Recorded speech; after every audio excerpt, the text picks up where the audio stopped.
You ask Tiger to calculate. This deals with linear inequalities with one unknown.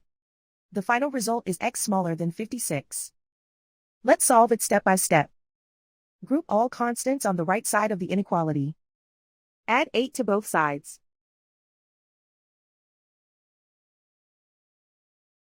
Simplify the arithmetic.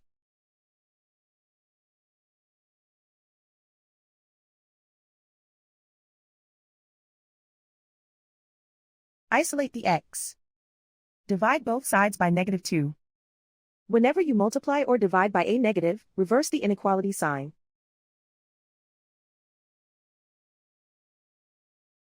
Cancel out the negatives.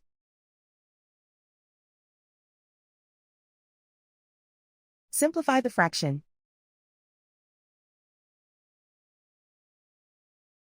Cancel out the negatives.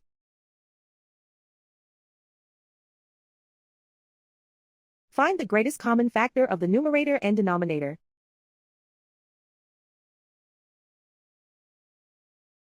Factor out and cancel the greatest common factor.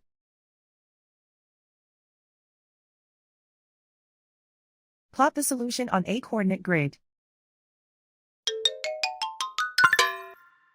And so the final result is x smaller than 56.